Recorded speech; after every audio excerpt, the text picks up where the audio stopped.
The story so far. Philosophy is concerned with the core philosophical beliefs that ground and shape our ordinary everyday beliefs. We can examine these foundational beliefs through deductive reasoning and hypothesis testing. Think of philosophy as a technology for evaluating the truth of our concepts, statements, and beliefs. The next two modules deal with metaphysics, the study of the nature of reality itself. We will start with an examination of the ontology of the mind. If epistemology studies what we know, then ontology is the study of what actually exists. Descartes revolutionized our common-sense understanding of the mind. What we observe is not the world itself, but a representation projected within the theater of the mind. The thinking subject, or res cogitans, is separated from the physical world, or the res extensa. The mind becomes a sort of internal haunting. This position has become known as substance dualism, and it generates other, more fundamental puzzles. The Cartesian mind is immaterial. It has no physical location, contains no physical mass, and takes up no physical space.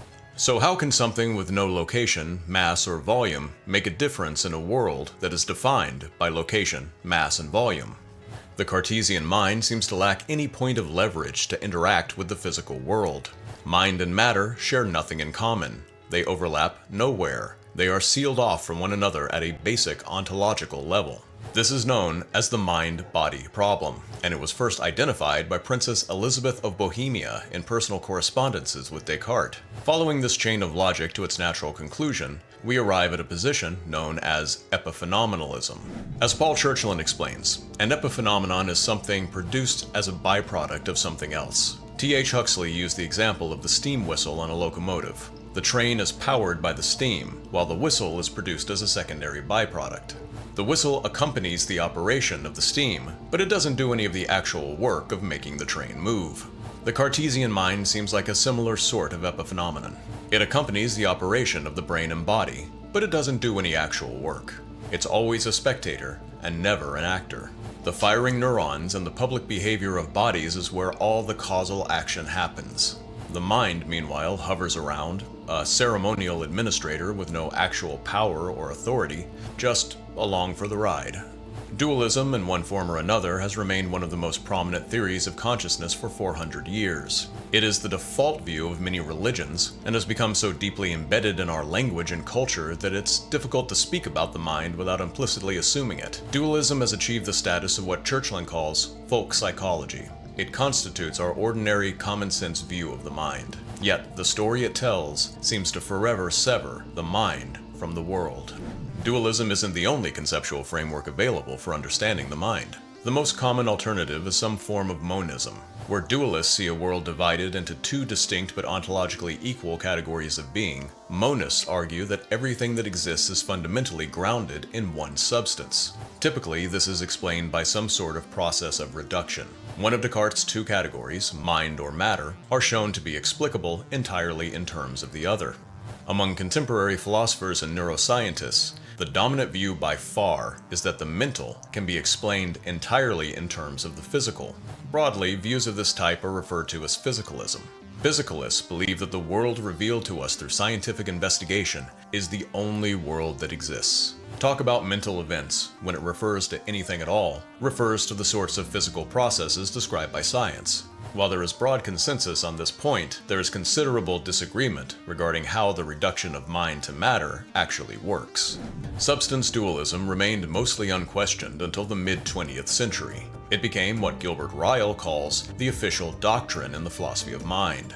The official doctrine tells us that we live a strange sort of double life. There is the normal, publicly observable life that we live as bodies interacting with one another in the physical world. But each of us supposedly has a second, secret mental life, characterized by what's known as privileged access. The life of the mind is accessible only to the person living it. Each mind exists as an isolated universe of sensation and imagination, a private haunting that we navigate in fundamental solitude. We know our own minds intimately. We know other minds not at all. We are all alone together. Ryle refers to this position as the doctrine of the ghost in the machine. We imagine the public life of the body as the actions of a machine operated by an unseen, immaterial something that exists nowhere in space or time, is invisible to all other observers, and can be measured by no scientific instrument. This, to Ryle, is nonsense, which indicates that an error of reasoning is being committed. Ryle is associated with what's called ordinary language philosophy. Ordinary language philosophers tend to see philosophical puzzles not as genuine problems, but as confusions resulting from the misuse of language. Rather than attempting to solve such problems, we should attempt to dissolve them through a clear analysis of the use of terminology. In the case of the mind-body problem, Ryle identifies the problem as a particular case of a logical fallacy known as a category mistake. We commit a category mistake when we take terms appropriate in one context and apply them within a different context in which they are inappropriate. This creates the illusion of deep philosophical puzzles where there is in fact only a misuse of ordinary language. When we ask what sort of thing a mind is, we're committing a category mistake. As an alternative to dualism, Ryle suggests a position known as logical behaviorism. When we speak of mental events, what we are actually referring to are dispositions or tendencies for individuals to act in certain ways under certain circumstances. We hear a guitar riff and nod our heads. We see an apple and say, "This is red." We are physical bodies that tend to behave in certain publicly observable ways, and there is nothing further that needs to be said about the matter. This conclusion seems insufficient to most contemporary philosophers, however. Exorcising the ghost from the Cartesian theater doesn't mean that all we're left with is a description of the ways people observe one another behaving. 3/4 of a century past Ryle, we have an impressive understanding of the gears underneath the hood of the machine. We have fMRIs that provide detailed images of the inner workings of the brain, and we can literally watch patterns of neurons lighting up when mental events occur. We can tell a much more detailed story than a simple appeal to behavioral outputs. When a subject looks at a red apple, we can describe in stunning detail how light waves oscillating at 620 to 750 nanometers cause the V4 region of the visual cortex to activate. Maybe, as Paul Churchland argues, this description is all that needs to be said about mental events. When we say, "I see a red apple," this is simply folk psychology. It's a practical shorthand for communicating the more accurate neurobiological story. If we want to speak more precisely about mental phenomena, we should begin by eliminating the misleading metaphors of folk psychology in favor of clear descriptions of neuroscientific observations. This position is sometimes referred to as eliminative materialism. Both Ryle and Churchland reduce the mental to the physical. Ryle reduces mental terms to descriptions of behaviors. Churchland reduces them to descriptions of neurology. But there seems to be a sense in which these responses both simply sidestep the issue that made the Cartesian intuition compelling in the first place. There appears to be some fundamental difference between the activation of a pattern of neurons and the experience of listening to a guitar solo. The behavioral and neurological explanations capture objective features that can be expressed in the third-person language of quantitative scientific descriptions, but there seems to be a qualitative sense of what experience feels like from the inside, from the first-person point of view as well.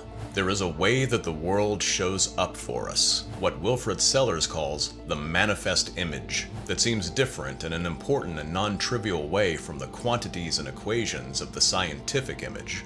There seems to be an explanatory gap between the objective physics of sound and the subjective experience of listening to music. Plucking a guitar string creates mechanical compression waves in the air. The compression waves have existed for billions of years. Human minds and guitar riffs are relatively recent developments. For most of its long history, the universe existed as inert, unthinking matter. Then, for one unimaginably brief moment, fragments of matter began thinking, questioning, writing songs. When the brief flame of human experience flickers out, will the songs remain, or will there be nothing left but compression waves? We'll turn to this question in the next lecture, and I'll see you there.